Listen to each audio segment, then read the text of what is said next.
5 health checkups you should reconsider after 70. They could be doing more harm than good. There is an uncomfortable truth that most seniors will never hear from their doctors. Every year, millions of older adults attend their medical checkups, believing it's the best way to protect their health. But what if I told you that some of those tests, the ones presented as mere routine, could actually be opening the door to unnecessary surgeries, anxiety, or even a devastating diagnosis? New analyses suggest that a surprising percentage of medical tests in older adults lead to treatments that are not only unnecessary, but also bring complications and side effects that can last a lifetime. Most alarmingly, the vast majority of people over 70 have no idea they are at risk of being overdiagnosed. In fact, one of these checkups, the number one on our list, is linked to a cancer risk factor as potent as other harmful habits we already know about. You won't hear this in your clinic's waiting room. You won't see it in an advertisement. But the scientific evidence is there. And today, we are bringing it to light. In this video, Dr. Laura Rodriguez reveals the 5 health checkups you should discuss thoroughly with your doctor after 70, and the unsettling reality of what they could do to your body, all backed by science. And believe me, you won't want to miss what's at number 2. Before we begin, tell us in the comments where you're watching from and your age. Have you ever regretted getting a test or procedure? Do you think seniors are over-tested? We read and reply to every single comment with personalized tips. And don't forget to like this video and subscribe for more content like this. Now, without further ado, let's talk about the first test. It seems harmless, but it could be quietly sabotaging your quality of life. Checkup number 5, the bone density scan. It sounds simple. A quick scan, no pain, no needles, and you walk out knowing if your bones are at risk of fracture. But here's what no one tells you. After the age of 70, a bone density scan can often create more fear than real benefit. This scan, known as a DEXA scan, measures your bone strength to detect osteoporosis. But in older adults, especially women, the results will almost always show lower density, even when there's no real danger. Why? Because bone loss is a natural part of aging, like wrinkles or gray hair. And yet, many people are pushed to take medications like bisphosphonates. These drugs, designed to strengthen bones, come with serious side effects such as jaw necrosis, a rare condition where the jawbone begins to die. Here's the problem. Dr. Laura Rodriguez explains that various studies have shown that treating mild bone loss in people over 70 with these medications has little to no impact on actual fracture rates. Instead, patients are far more likely to suffer from the side effects, from digestive issues to bones that become brittle in strange ways. Dr. Rodriguez tells us about Helen, a 78-year-old retired librarian. She'd never had a fall and walked daily. Her scan showed osteopenia, a mild reduction in bone density. Her doctor immediately prescribed a bisphosphonate. Within 3 months, Helen developed severe reflux and jaw pain. When she consulted Dr. Rodriguez, the medication was stopped, and she was put on a plan based on vitamin D resistance band exercises and a calcium-rich diet with foods like sardines and leafy greens. A year later, Helen had more strength, better balance, and 0 fractures. A simple scan might seem like a smart move, but for people over 70 with no history of falls, lifestyle is the best option. Strength training and proper nutrition have been shown to reduce fracture risk far more significantly. Don't let a number on a screen scare you into a treatment you may not need. But there's another scan that can lead to something even scarier: brain surgery. Let's talk about that now. Checkup number 4, the brain MRI for memory loss. When an older adult starts to feel more forgetful, the natural impulse is fear. Fear of dementia, of Alzheimer's. And often, the medical response is to order a brain MRI. But here's the uncomfortable truth. These MRIs rarely provide the answers patients are hoping for. In fact, in people over 70, they most commonly just show age-related changes. Small spots or slight shrinkage that are completely normal. The problem is that once those spots appear on the report, it triggers a cascade of fear, more tests, and even surgeries. Surgeries that don't improve memory and can actually make things worse. Major studies have revealed that while most MRIs in people over 70 with mild cognitive complaints show some abnormality, a tiny percentage of those findings correspond to a treatable condition. This means an overwhelming number of people go through the emotional torment of hearing, "We found something," when it's really nothing clinically relevant. Worse, some are referred for invasive procedures like spinal taps or biopsies, all based on ambiguous scan results. Consider George, a 75-year-old retired accountant worried because he sometimes forgot names. His doctor ordered an MRI that showed white matter changes. George panicked, convinced it was the beginning of dementia. He stopped socializing and his anxiety soared. However, when Dr. Laura Rodriguez gave him a standard cognitive assessment, his score was well within the normal range for his age. She explained that those MRI findings were age-appropriate. They focused on improving his sleep, hydration, and doing brain games. Within 3 months, his memory had stabilized and he felt like himself again. The truth is, unless there are severe neurological symptoms like seizures or sudden personality changes, an MRI is rarely helpful for mild memory loss. A much more sensible first step is a cognitive screening test. It's simple, cheap, and avoids the risk of unnecessary panic. Now, brace yourself because the next test on this list is one you've probably had multiple times. And it's at number 3 for a very important reason. Checkup number 3, the cardiac stress test. It is one of the most common tests for seniors complaining of fatigue or a slight tightness in the chest. The stress test, which monitors your heart while you walk on a treadmill, is meant to detect blocked arteries.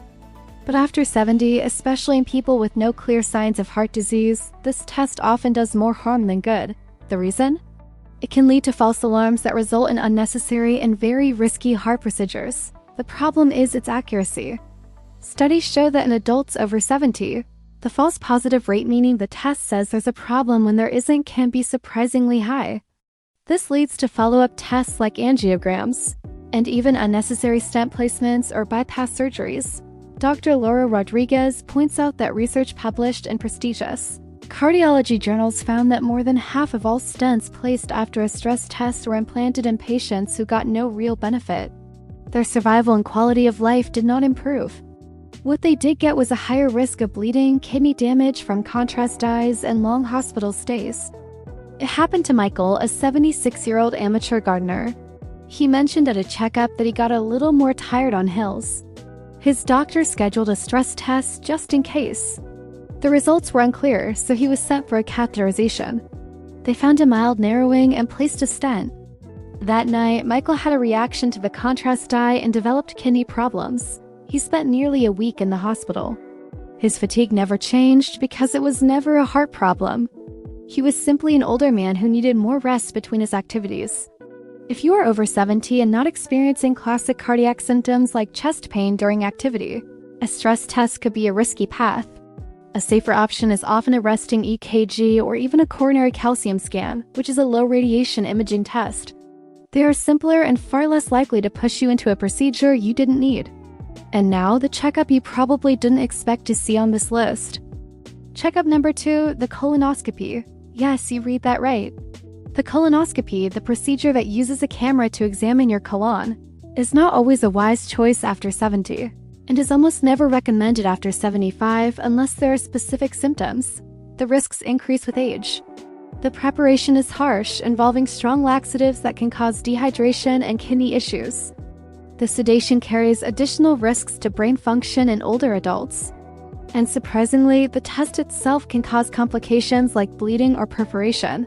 Dr. Laura Rodriguez sums it up this way: the risk-benefit ratio changes dramatically with age. For people over 75, medical guidelines show that for every life saved by a routine colonoscopy, several people suffer serious complications. Even when polyps are found, many are so slow-growing that removing them in an older adult can cause more harm than just leaving them alone. The case of Irene, a 74-year-old grandmother, is a clear example. With no symptoms or family history, her new doctor insisted on a routine colonoscopy.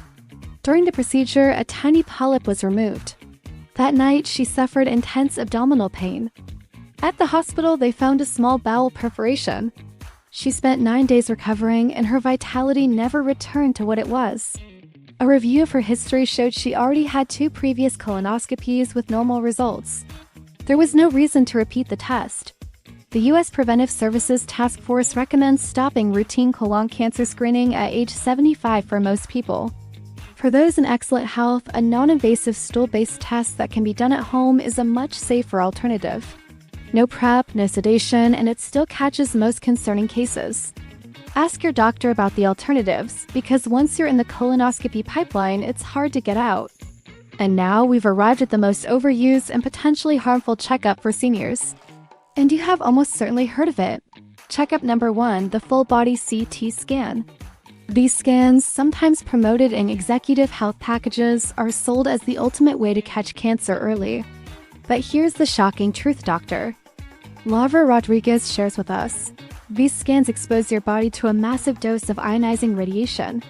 For an adult over 70, the risk of this test triggering a flood of follow-ups, biopsies, and even surgeries for insignificant findings is incredibly high. And the irony is, there is zero evidence that full-body scans without symptoms save lives. Each scan delivers radiation equivalent to several hundred chest X-rays. According to recent studies, the rise in CT scan usage could be responsible for a percentage of all cancers, similar to other well-known risk factors. This means a scan that was supposed to prevent a disease could actually be causing it. The scan can detect harmless nodules, calcifications, or cysts that are simply a part of aging. But the moment they appear on the screen, alarm bells go off. More scans, then biopsies, then panic. Dr. Rodriguez tells us about Robert, an energetic 81-year-old hiker. He got an elite checkup at a private clinic. His full-body CT scan showed a tiny 3mm lung nodule. This set off a chain reaction: oncology, a PET scan, and finally a needle biopsy. The result? Benign. But the biopsy caused a partial lung collapse, leading to hospitalization and a 2-month recovery, all for something that should have been ignored. Experts, including the American College of Radiology, are clear: full-body CT scans should never be used for general screening in asymptomatic adults. The potential for harm is significant, and the benefit is unproven. If symptoms like unexplained weight loss or coughing up blood exist, then targeted imaging makes sense. But scanning the whole body without a target is like searching for treasure with a landmine detector. You might find something, but the damage done in the process could be far worse. A safer, smarter approach is to listen to your body. If you feel well, maintain your regular checkups with your primary care doctor and only do the tests that are clearly indicated by your symptoms. So there you have it. 5 checkups that, while seeming helpful, can be harmful, especially after 70. Modern medicine is powerful. But sometimes less is more. Always ask, what happens if this test finds something? If the answer is unclear or if the risks outweigh the benefits, it may be time to pause. And remember, as Dr. Laura Rodriguez always tells us, true prevention starts with your lifestyle. Stay active, eat well, sleep deeply, and choose your checkups wisely. Now we want to hear from you. Have you or a loved one ever faced complications from a test that turned out to be unnecessary? Share your experiences in the comments. Thanks for watching.